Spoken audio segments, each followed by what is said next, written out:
Saya dari kelompok 18, perkenalkan nama saya Fikran Bramara Pratama, NPM 18 14 13 10 45 dari jurusan Agribisnis. Perkenalkan, saya Sherla Aulia Firnanda, NPM 18 14 21 10 08 jurusan Agribisnis. Nama saya Desti Ramadanti dengan NPM 18 14 13 10 48 jurusan Agribisnis. Indonesia dikenal dengan potensi sumber daya alam yang luar biasa. Hal ini dibuktikan dengan tingginya keanekaragaman hayati yang dimiliki, baik dilihat dari sektor pertanian, peternakan, maupun perikanan.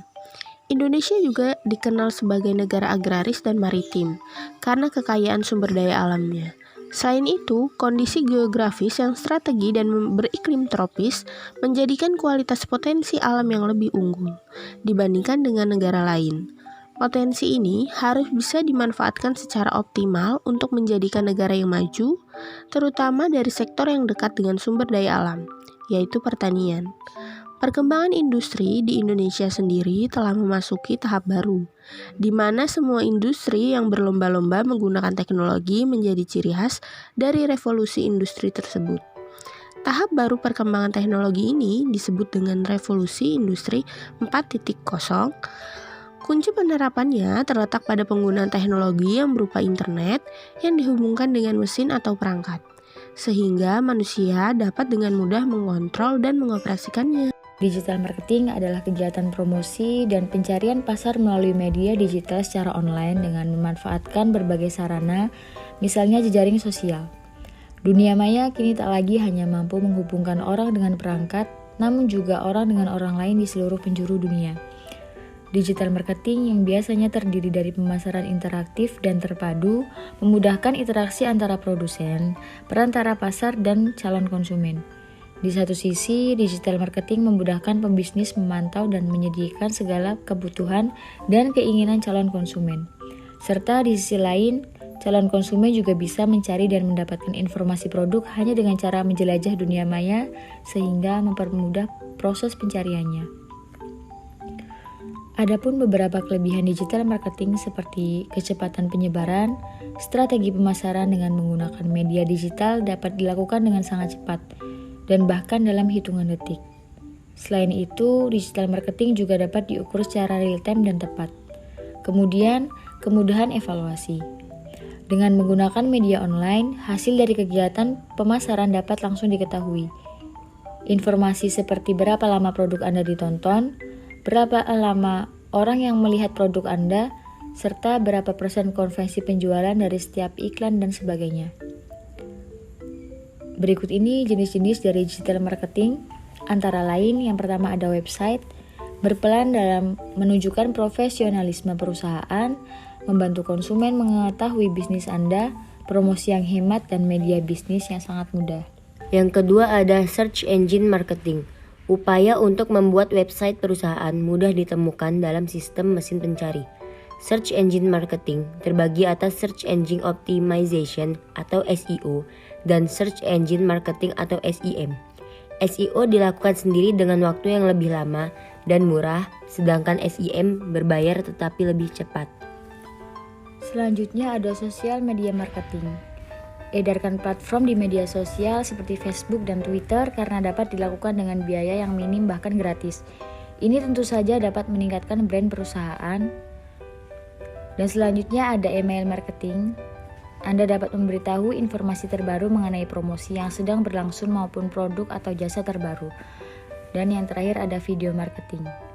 Dengan cara ini, Anda dapat langsung menjelaskan tentang bisnis Anda, menjelaskan produk dan cara menggunakannya, serta menampilkan testimonial pelanggan. Adapun beberapa kendala yang dihadapi para petani, sehingga belum mengalami peningkatan seperti pemanfaatan lahan optimal karena kebanyakan petani belum mengerti potensi lahan yang mereka miliki. Sehingga tidak jarang mereka mengatasi permasalahan tersebut dengan cara sendiri, yang hal tersebut justru mengakibatkan kualitas lahan semakin buruk.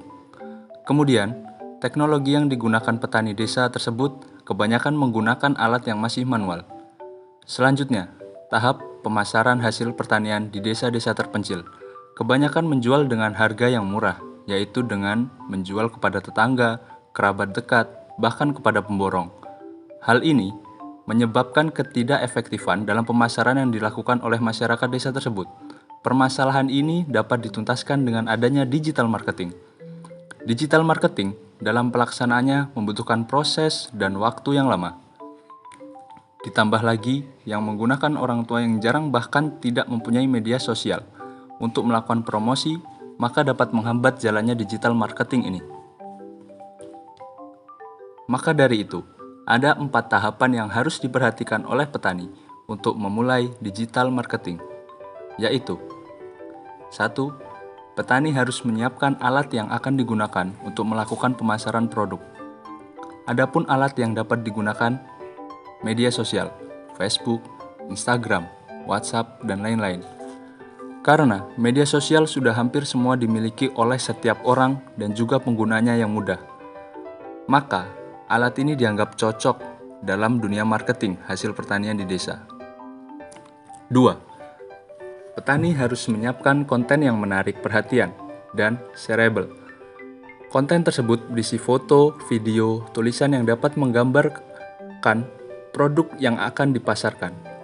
Dan petani juga harus menentukan tujuan pemasaran dan target pasar yang disesuaikan dengan konten yang telah ditentukan sebelumnya. 3. Selanjutnya, petani dapat memulai mengunggah dan mengevaluasi setiap unggahan produk yang dipasarkan di setiap media sosial, sehingga petani dapat mengetahui feedback dari setiap konsumen dengan produk yang ditawarkan sesuai dengan keinginan konsumen atau tidak. 4. Petani dapat bergabung dengan forum marketplace public, sehingga hal ini mendorong petani dapat membuat promosi produk yang menarik sehingga dapat memikat dari konsumen untuk membeli produk yang dimiliki. Dengan kemudahan ini, maka perubahan ekonomi berbagai desa di Indonesia dalam beberapa waktu ke depan akan mengalami peningkatan secara signifikan. Hal ini mendorong oleh penguasaan para petani menggunakan digital marketing untuk melakukan pemasaran serta juga harus didukung penggunaan teknologi dalam produksi, sehingga jumlah produksi semakin meningkat dan juga dengan waktu yang singkat. Dapat disimpulkan bahwa digital marketing mampu memberikan nilai lebih terhadap hasil pertanian yang dimiliki petani, sehingga hal ini dapat mendorong peningkatan ekonomi bagi masyarakat, khususnya para petani.